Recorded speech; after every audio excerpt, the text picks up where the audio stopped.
Memo Aquabio and Famra and our Chidumadi so Adom TV, a channel on so Sempa 94.7 FM. Well, according to Dr. Elliot Cranting Tano, I say over 90% of Ghana for more kidney failure. You also munya dialysis no omunya dentia. Now, Oshe baby ebinya dialysis machine no Oshe distribution na ye wo Western region ewo mienu pe. Mienu no so be secondary tackle nti bia obi wo Cape 3 Point. Na on to member secondary tackle so no nya bi. Enkran hanko a ye wo 227. Edoso ba Oshe numbers ewo ha na you know ebe so ye nyina de.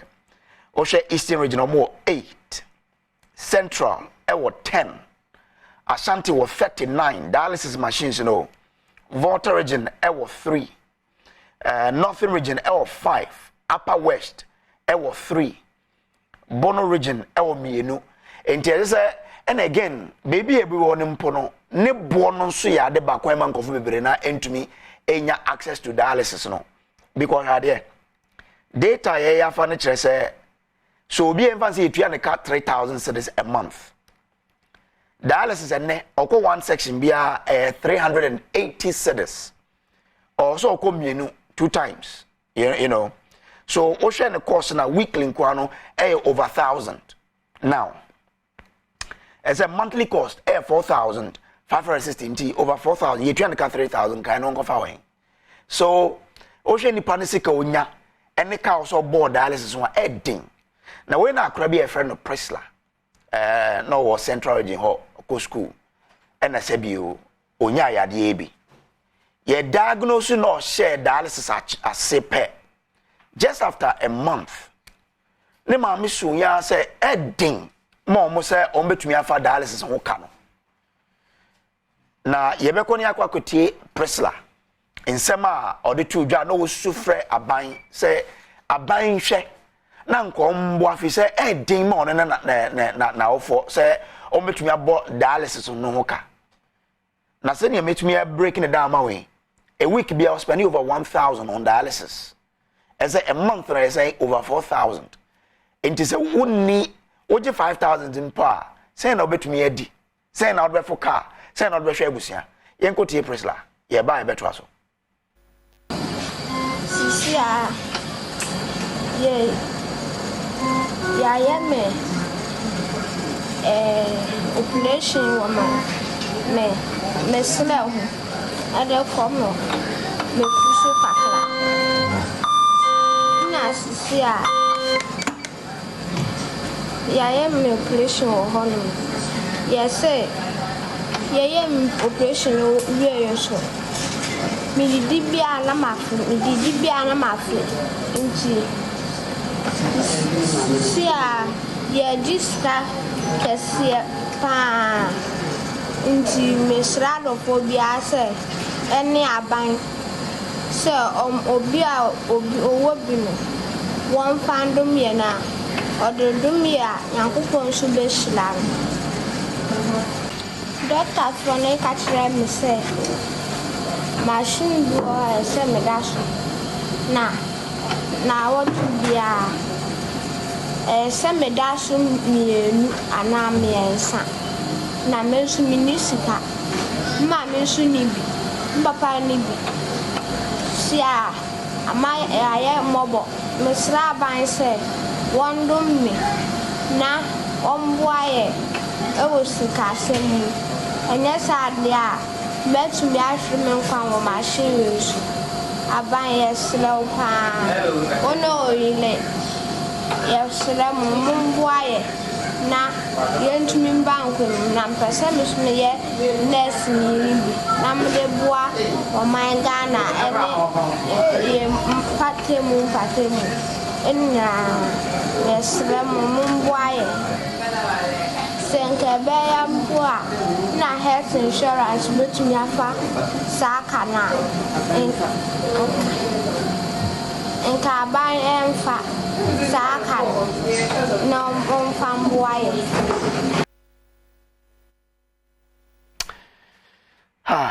na na na ya wo me say Priscilla den sem way to dwa no anche eno free mo now ye wo omo te sa patient be bread te sa e Ghana ha doctor bi kire say 90% kro mo so munya dialysis no omunya sisi na akoba ne say obi a kase yem fan to NHIS no so but NHIS betumi ekro mo de Dr. Kwame Sapon do your pharmacist and or your CDD fellow or join here on Zoom. Doc Marchi, me that's so what join here.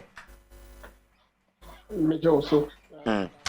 Doc say ban sense we are o ni mu ye pa me entumi ntia se e fa no NHIA na and NHIS e wan hodin e betumi afa sa dialysis course we there.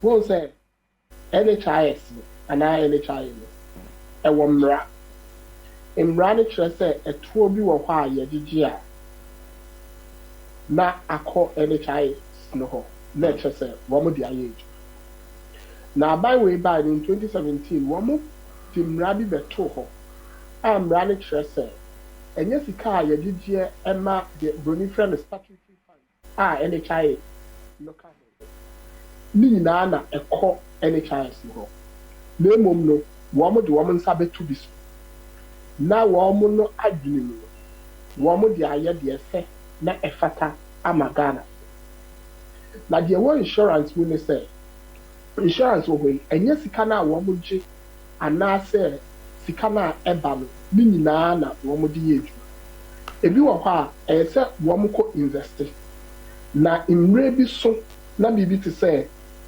dialysis ya be eba betomu a wo makwa akɔne saa wo mu investment no ho kakra na wo de aba na esanse sika a yeso wo mu nya nyinaa na enkoye since 2017 besin na wo mu ni saa investment no da ho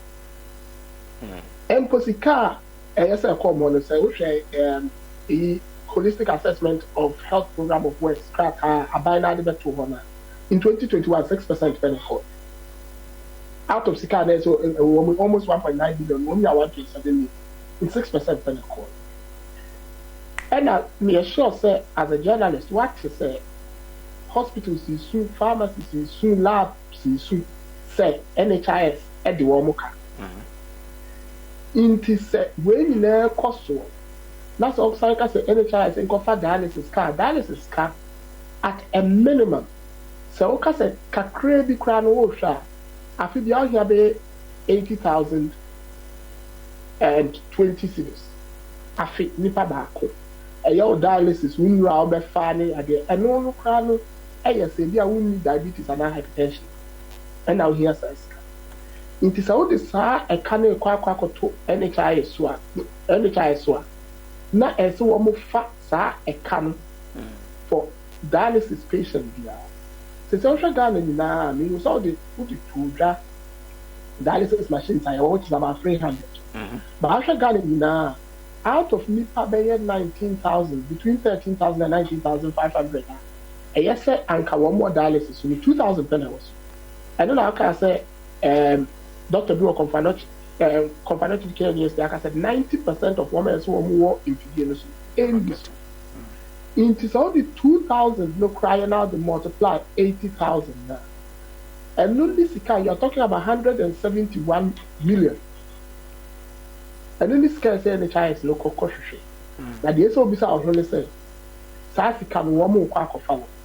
Into the paper more, yes. Insurance, there would just say, who call a future more.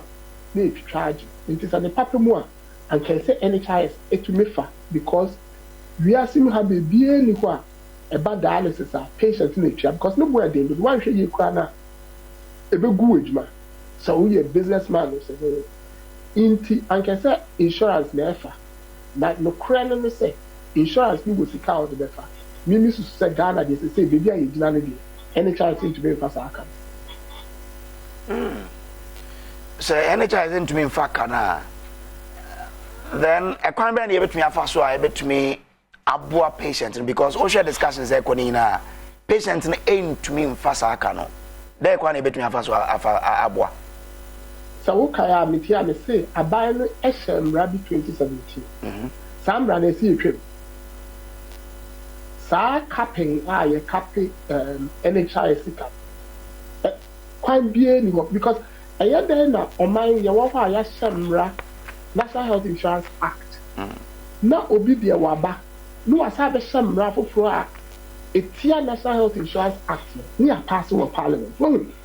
It is all case then you betumi ayabo patients na me asana me kan say in there ye ka dialysis no asem minim say watia HIV ho so asem aba abeda ho fia nra say ye short HIV no wo Ghana abebi kwa ye de che ye aba porta yentumi yi because tax that's why woman to me ntia minim say week no beginning no tia ya ka more cancer so chemotherapy say no bo na koso ni e kire me say eye say ye nua ye ni na ye di nkomo fa ayaresa wo ye ma enu because you see when you be disease burden na chata yare a ebo nipa wo mo mind ye disease burden no sisa ni sisa ye mu no e di yare bi ba ne kon no edi a nipa no so hwe ekepia de ma Ghana for 70% e less than 3,000 nipa no entumi ntwa intisi anhwe yi a yare a anka ye wo a ese e bo ho ban no the baba be death sentence. So the first thing I see you to prevent severe death sentence is some ran about 2017 a capping funds let's see a trade. So a buy no betie dia in prevention ya so trust adi. Na NHIA is one to million sika wo mu benya. Na fe ye hwe say asa sika no NHIA is one adi be ye adwuma. Na wo mo di amwa. The second thing I make says, okay, and tell you, be a Yashamra, Bruni friend syntax or column, in Sound 2 days training at ya Joe tax be our mind. Sassicano, Crobia means ya sin tax woman. If will be a friend of sin fund because sin tax, no, be saying a huge man, be a year can say, one also about bra bonnie. Yeah, my own cobo brano. Na hunsu sanso ba o di abeto o man no na aban no so nti ye beju sika ne ye de ato na hunsu sanso ne ba ye de ahe sa na syntax na se kwa akoba se ye gise sika no na e consolidated fund na ye di a emra wo so yare na yesu se betumi abo ne bi e bebon e bowa sika na yaje fi ho no so na eni ho nti ese wo asa tu botom na bi tua the same common so no ese start to see because they say you know you do in pempensobia ayaresa ho asem no eye se eye ye hi asem na ye di ho nko. Oh, interesting. But Osha senior nema kona, do you foresee who bibi say you know ye keka ko baby e betumi aka say we should be holistic about approaching ya pomodin seme organa ha? Because maybe I could read a lot young girl on a born video no when to me and so no oko. So are we getting there? Then they will say Simas and come away. So who be some side na I am a me catch say unfortunately you want say last week more company mo host top leadership program be on health. So yeah. Dr. Biba Aswa of say Ghana so ya kola now nya chronic renal failure obi ewu ni yem shi won eya den ye wo man ya yare bi de ba akola bi a wo nyina wo nti eya se eno na answer the question won ye nya du ho but so wumi ma Ghana ye de answer ko hye krata bi ase a ye frɛ no universal health coverage by 2030 the trend said yes, or mind bia or yes, otumi kodum pempensobia by 2030 say yarea bowa sika enka won hye say ya obehwere won kwa yensa hye kraka yasi na so hwe de ye kwani de ye NHIA kwani a anka sa UHC ni na ese emayen ye sha see edisa the woka holistic conversation no ye do won komo say ye be kwa ko do some pepper so no na me dey misusu say ye nyanshas. Wow. Okay, yo doc medase nansa meja mo akọ nsembe na obeja aban me mo akoya what will be your last words to aban especially ma ke bia make a try to understand yen to me and na mine na yen hwe mani pan hwe wo mo nkwa de bia ne yen na ho na yen bi nkita ho na yen ka study a car about oh things are far advanced, you are working on it, it's in the pipeline. Let me tell you one. Edu mrebia ese abane ma yeku se de enkofo kan wo moti na ti a wo moti no wo mu di hu djuma se wo me di hu djuma because an komo ya ye dia ma dialysis ye dia since last week nipa bebre akabi de wo maka no bebre aba wo sa ba meti na supema unti na onfa bi nye djuma Doc medase why Mr. Medase so doctor Kwame Sapon Sedu NHIA Nkano well in studio ye mame Cynthia Mamle Morrison a member of parliament for Agona West constituency Ojina Adom the NPP mame good morning Biaboko okay and I were Yera Adom Malik on Sujina Adom NDC. Good morning. Good morning. Bibi Aboko. Yeah, me Adom. Now say. Me hoye. Mami, me chasing for because I we Batan Corona Banokwi. Common about oye kidney failure and dialysis. Neither or iskasem. Whilst our parliament will be doctors in the parliament for you have a huge role to play in this. About someone never come. Medase ana pe me chia me tiefo na mahwefo nyina me chia me brother you know ha na wo studio for nyina in fact me ra ho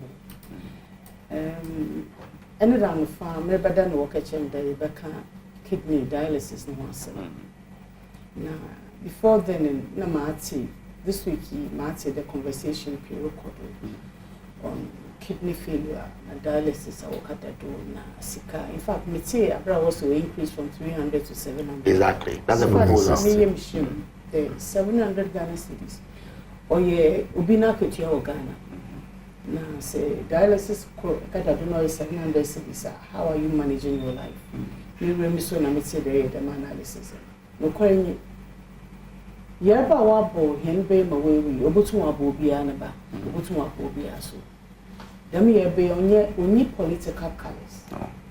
Onye NDC, onye CPP, onye MPP. Obia ne ba botum onye dami ebe. No obia na kasa so obotum onye dami ebe. Osanda me yesho do bishada kadam pede minya me kidney o fail. Obo wo no mensa. Obo wo onye diabetic, onye pressure, na so onye kidney failure. Inti oye yeba wa be yebe ne den. Nyo no pe in fact waka chairman and before then, yebe bebre wa mama dwen hu de se parents wonin benya dam yerbe ya yibi ti the sickle cell onye obi an fault ro be sickle wo wonu no sickle na wa wo na sickle obey den crisis a obenya ibo mpa na ma meje yedwuma because of aboforo ne crisis a wonya ina ayebe bi ti the autistic aboforo ba we autistic se enye autistic parent aye edwuma da you would cry for them every day.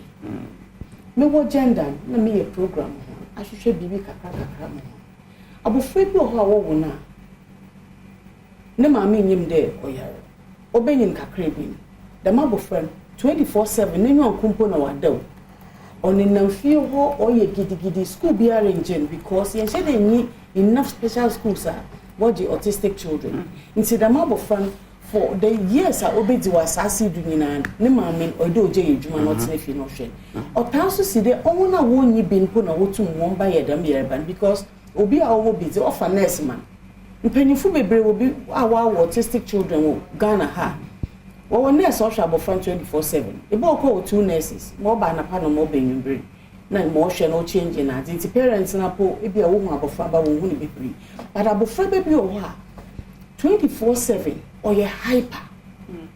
Or to make a cadamame.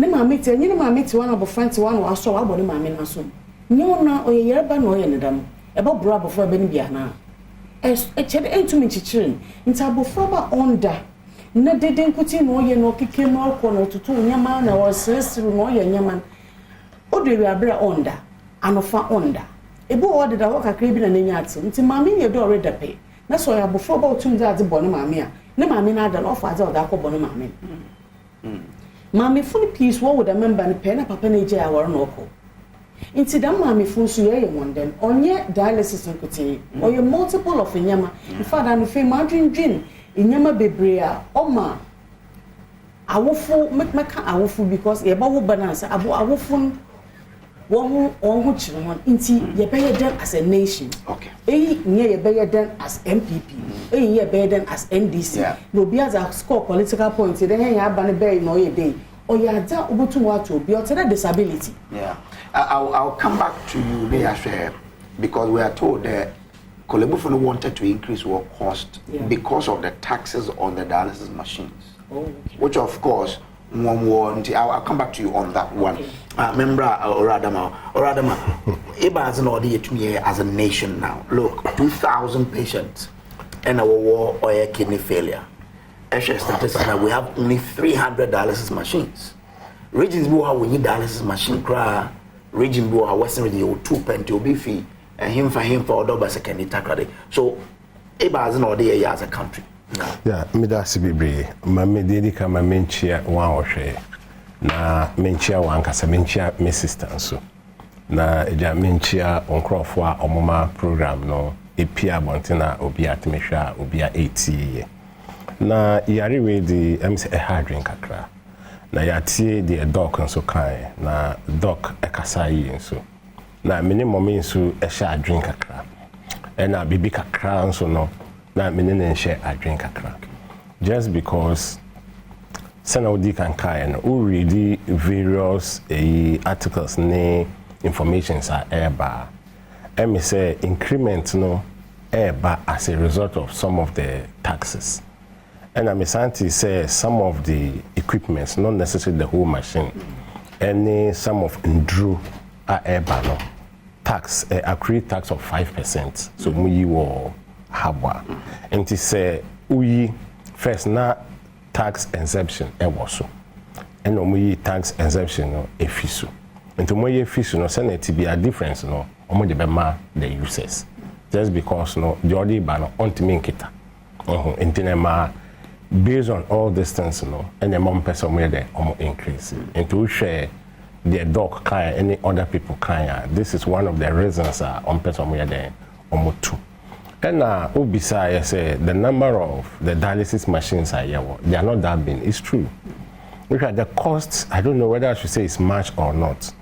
Home use, almost used ones, cost around 3,000 to 5,000 when you look at the dollars. And yes, machine Lankasa. And new ones, yes, $3,000 to $5,000. That is used ones, and a brand new ones cost around $45,000. Around 45. Into which I never yet then, sir.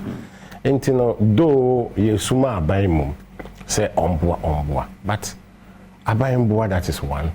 I buy boa, you know, me side, you know. Bibi and a horn the war. I may know ye this out horn, you know. Ebine saying.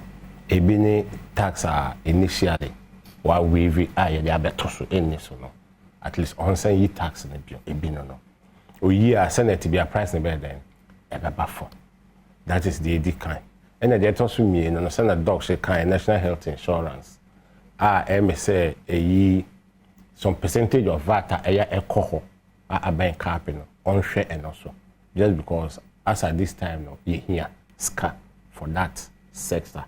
Into on-share and also maybe a online also embra so that there will be money to support one and won't be also no amount to me increase be just because I buy a tax no then if and what you and I can do and also maybe we should support for the purchasing of a machines so just because $45,000 a lot of people have it in this country. Into no, at least somebody voluntary, a bit to me at tobacco, and I'm me no po ache. oh intino say woni me etimi yesade na no di enya aba ye betimi aye to support the government which I think no ebema machines no be for access in case of obi here a facility now the access will be there. And where government comes in is what I've just said. And no the menu nisa no. Okay. But maybe a menu 100 year we can also purchase. The government are creating a noble environment, which is the taxation now obey fee more. Everybody will be tax free. So what is equipment so like critical health equipment. And some of the even not only the equipment. When you look at Uri, they won't say even some of the parts and some of the medicines we use. Some you see a drug, I want to remember the name, though I'm not into that area. Now, after any attendance, they use it to glance through the system. Most about the tax is high. Initially, they were paying some amount, but per my checks, they pay almost 35,000 or 350,000, what I heard, which I think a big kakra. Okay. And those things, yes, are not in our strength. They are in government strength. Okay. And the government can look at those things. Okay. And then we know also know what we can do. We should help. 45,000 at least. Madam Krabit may 10,000. Okay, anyway, remember Madam where. So, mommy, the capping law. What was the reasoning behind the capping law? Or affect even NHIS? Me to my car, me to my car. Okay. Okay. Me sure that Odu baby no I the department be another agency be once can obrodosen another agency once ka into wakapa no was them can oko finance no was a supporting other places once in a week. But like Erican, if there's enough task on them machine here, won't to me fan baja, and you now will talk about that one. Machines are what's about Ghana. And me more gender, no crop for you when you may be a tax exemption water. Nipan Bacademy is them machine but for this course, Ebeshana machine is a book on Wharton. Nyamani boha or your tax free can't nyama what's about NGOs that they mean man.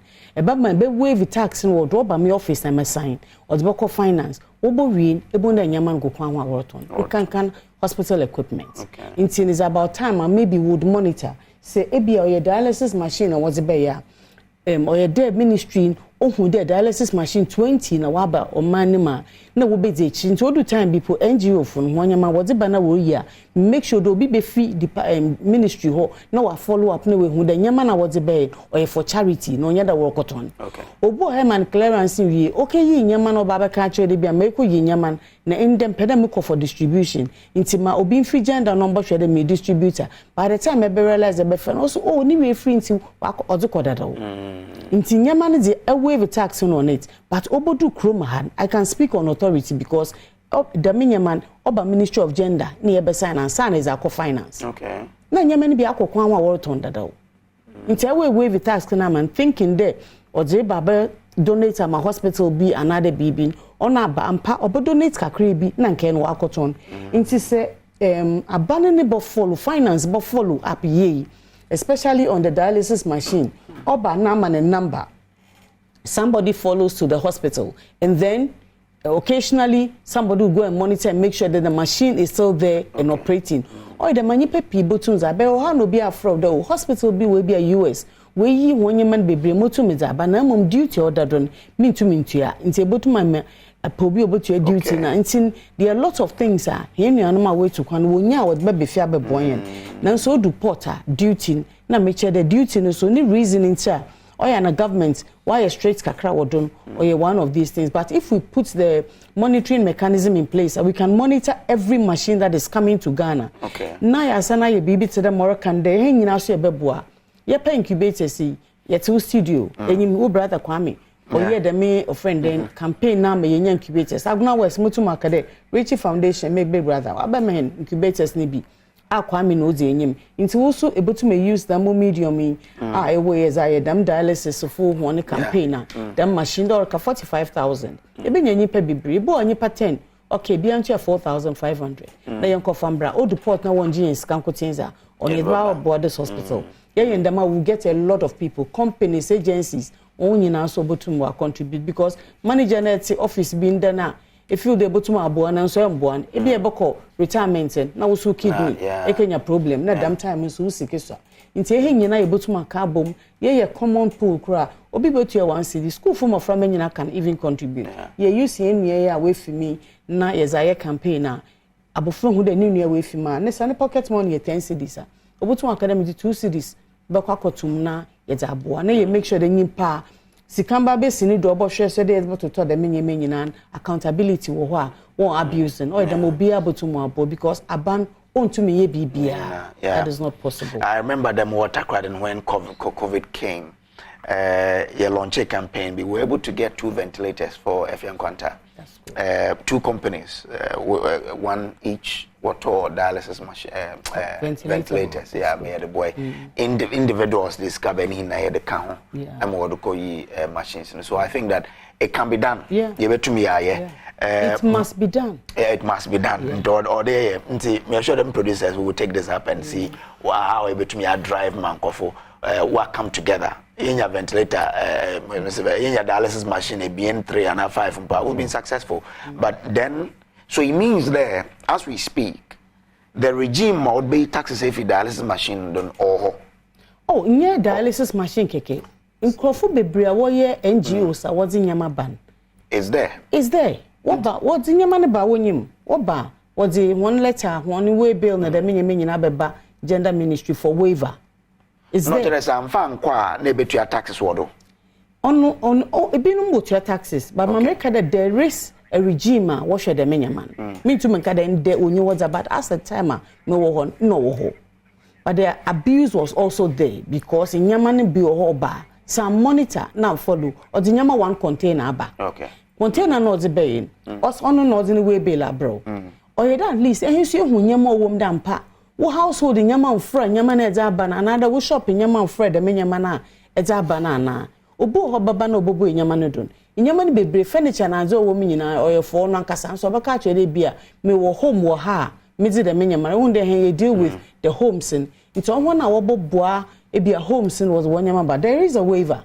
What by a sign, no dark of finance. A finance audit no field there or dog my one or grant to that waiver. Okay. But me as Cynthia Morris minimum quafa, me sign them on when I win a waiver who you want. Okay. But the abuse system is it is there. Okay. What about placing dialysis cost on NHIA or as a supporter? I agree with Doc. Okay, saying in fact he spoke very well. Many NHIA in a minimum sika was it so mawenya. Next year total amount of 800 and something thousand. Yeah. So for 2,000 people, it's quite a lot of money. So 8,020 cedis. Yeah, and I'm 100 and almost 70 BB million. 80,020 annually. Yeah. Until me who sika or strength. In a minimum day you baby no how dado HIV for more gender and HIV for more HIV board do. HIV for the 1 letter about 2 middle choir wants what pedals want to do. Cancer for me the CCR and children's now. My farmer or cancer was the 1 or 2 do. Until minim who sika do a war as I speak to you, I'm to market do. Them scar on what was the 1 or 2 do. Until or your request so would continue to talk about it. I'm sure the mini committee on health. We're sure the committee on health also say a resume or they'll bring it on board. Na ya shede or ya da abanbotum wa absorber na. But for now, sitting here me to make cancer pa de ebia abanbotum akade NHIA refer dialysis costing in now. But will it be effective? Even looking at the fact that Parampo, Eco Hospital, the NHIS card, will be so the NHIS card for Tumpo or Channel back. Will it be effectively at better NHIA? Nobody is an intimate measures. Was it to dance your year, Obama and Crawford be brave? In a Ghana Suzy, Yenya Kade, Aden, or the NHIA, do be able to afford the crab at the once or ye free baby. I will use that opportunity. But or year they in a hands with me data ye war on the low class and the middle class or Ghana. Abrochi baby, say, call crampa. Or Fred baby about in Pomeri finishing. They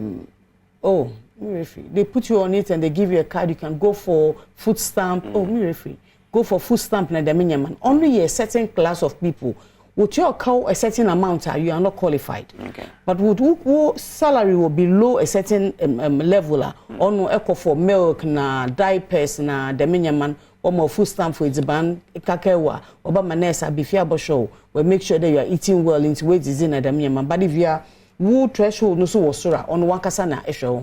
It is a Ghana, you would data of people within below a certain levels are into able to market those people can benefit because on to afford no one away a juma we juma but wash one wash for now but I know the abuse system would come in because cocoa board one scholarship also from cocoa farmers are here one by enjoy scholarship yeko school is in Bamano Kamebo prominent people in society now you knew the way scaffold ones and them lawyer one by enjoy cocoa board scholarship now one pap who cocoa dano or enjoy scholarship no one will fee a crown and one another papa dog cocoa will enjoy. It is yeah, I know the abuse thing would come in. Into you now dear call round table near June when you're to and decide a ban. And you will be in chop money to Cancha and then don't quaco. She didn't who's a car or one academy brown your quaco mauba. But in Niska the Becca when you disconnect on quan number about the book on cocoa then it's a council. Into you now yet called drawing table under Macade, more political colors. Committee in NDC wodo MPP wodo nyina ye kodwen and so one committee fun kodwen was about to war then it will come to the open floor nyina yeba plenary nyina yeba discuss na yen so yetumi afa wo studios na ya discuss wo hen community town hall meetings ya dwendwe no na ya hwe kwan because yerba nya wo mfum do no obey ebu okwa no mfum do nte wo syntax na them syntax and he fan oracle or they make sure they push a syntax into them areas are able to apart from syntax and so on a down so me to break at the COVID-19 levia or GJ no so them sikan so minimum do the whole for my fancy word and pay use a hochirber nti hena hochirber e wo me nti them sikan and a finance minister but one channel be am health ma or the akohye ma was bo hwe ayerfo what the man because make sure that mbribia na sama woka that time here by year kan dialysis wasem ye was kakra da ho ye meska ne da ho na nyipa nwu say able to me push skin be abahye ho a won fon hwa ayerfo na so unfortunately until then yankopon be friend odonya some comfort and sana wa okay but I hope that you would work on the capping law on NHIS for example no friend me sure that kind of watch that do mischief there's by do boy over there me sure that I can't be chair when accident me to me afro sorry me sure say what ya po no obekasa say I can't do better me sure say be mischief me sure say I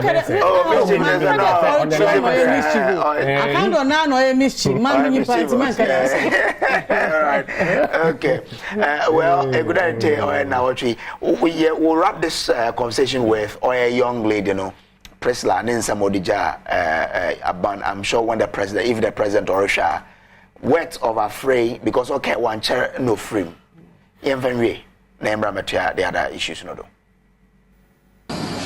Sisia yeah me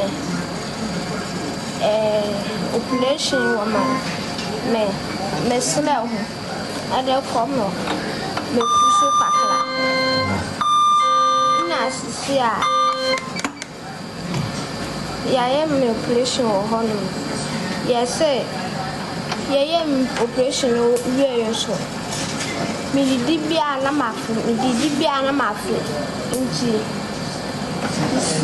Sisia yeah jiska kese pa nti me srado phobia say any aban so obi owo bi no one fandom ye na ododum ya yankopon so be hila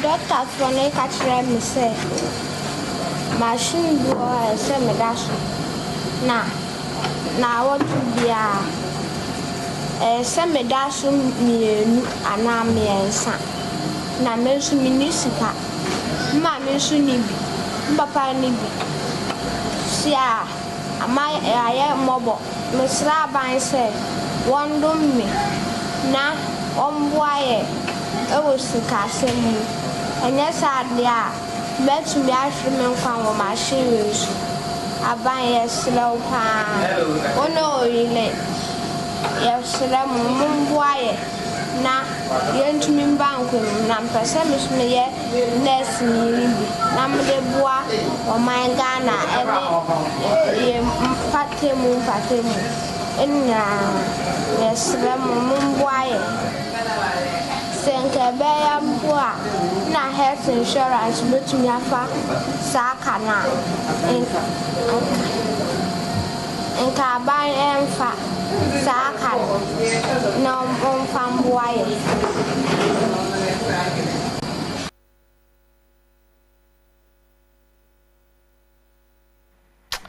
Nti nyame ɔmfa Priscilla ne kransie, but I'm sure her death Bobwa the nation for us to start thinking deeply about, you know, further fund dialysis, for example. Maybe important na your friend medical examination was to do with kidney or you have to be on the machine. So really, I'm hoping that able to use our friendly demise, you know, as the standpoints. Now I share them broader discussion about funding, you know, dialysis. Anyway.